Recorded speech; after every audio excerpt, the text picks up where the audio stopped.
प्रयागराज या ठिकाणी 13 जानेवारी पासून महाकुंभ मेळ्याला सुरुवात झाली आहे. हा कुंभमेळा 26 फेब्रुवारी पर्यंत चालू असणार आहे. आता कुंभमेळ्याचा इतिहास राज्य लोकतंत्राने पहिलाच सांगितलेला आहे. या व्हिडिओमध्ये आपण प्रयागराज या ठिकाणी कशा प्रकारे सोयी सुविधा आणि किती पैशांची उलाढाल होणार आहे या सगळ्या गोष्टी जाणून घेणार आहोत. नमस्कार, मी सनी आणि तुम्ही पाहताय दैनिक राज्य लोकतंत्र. महाकुंभाला येणाऱ्या भाविकांची गैरसोय होऊ नये यासाठी सरकारकडून विशेष उपाययोजना करण्यात आलेल्या आहेत. उत्तर प्रदेशचे मुख्यमंत्री योगी आदित्यनाथ यांनी स्वतः यामध्ये जातीने लक्ष घातलेलं आहे. त्या कुंभमेळ्यामुळे उत्तर प्रदेशच्या तिजोरीत सुमारे 2 लाख कोटी रुपये जमा होणार आहेत.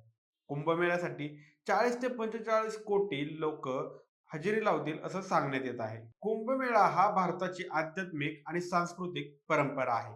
यामुळे देश विदेशातील जनतेला आपल्या प्राचीन परंपरा समजण्यास मदत होते.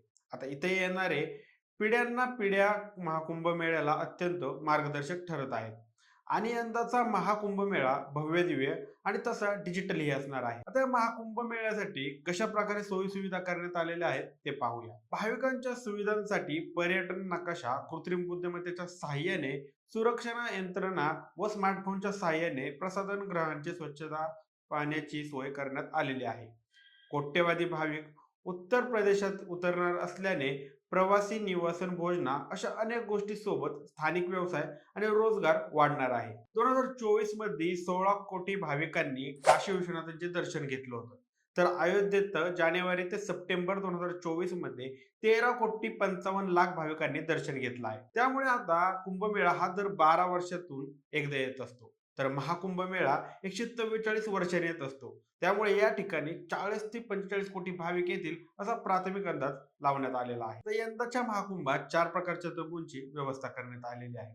Deluxe premium, deluxe on royal bath आणि प्रीमियम बाथ अशा 4 प्रकारच्या तंबूंची व्यवस्था यावेळेस करण्यात आलेली आहे. डिलक्स रूम मध्ये एका दिवसाचे भाडे 10,500 रुपये आहे.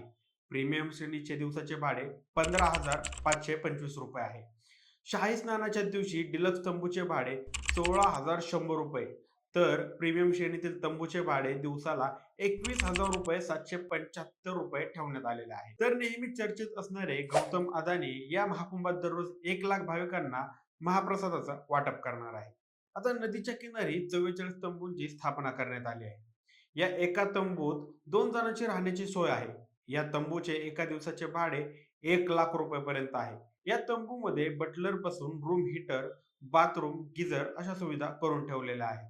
14 आणि 29 जानेवारी तसेच 3 फेब्रुवारीला या तंबूंसाठी मोठी मागणी करण्यात आलेली आहे. आता जानेवारीत शाही स्नान पार पडलं. प्रयागराज येथे गंगा, यमुना, सरस्वती नदीचा पवित्र संगम आहे. 45 दिवस चालणाऱ्या या कुंभमेळ्यात कडेकोट सुरक्षा व्यवस्था आहे. 13 जानेवारीला महाकुंभ मेळा सुरू झाला. पहिल्या दिवशी 1.5 कोटीहून अधिक भाविकांनी त्रिवेणी संगमावर स्नान केलं होतं. यावेळी तासाला सुमारे 2 लाख भाविकांचे स्नान झाले होते. महाकुंभाच्या मुख्य स्नान आणि मकर संक्रांतीच्या दिवशी हेलिकॉप्टरमधून संत आणि भक्तांवर 20 क्विंटल फुलांचा वर्षाव करण्यात आला. दर 12 वर्षांनी होणारा हा कुंभमेळा 26 फेब्रुवारी रोजी महाशिवरात्रीला संपणार आहे. अशा या शाही कुंभमेळ्याला रविवारी 29 जानेवारीला भीषण आग लागल्याने गालबोट लागले. या दिवशी आगीत 18 तंबू जळून खाक झाले होते. सुदैवाने यात कोणतीही जीवितहानी झाली नाही. मुख्यमंत्री योगी आदित्यनाथ यांनी घटनास्थळी जाऊन परिस्थितीचा आढावा घेतला होता. कुंभनगरीतील सेक्टर 19 मध्ये एका तंबूत स्वयंपाक सुरू असताना दुपारी 4:30च्या सुमारास एका सिलेंडरचा स्फोट झाला होता. या ठिकाणी गीता प्रेस या प्रकाशन संस्थेचं शिबिर होते.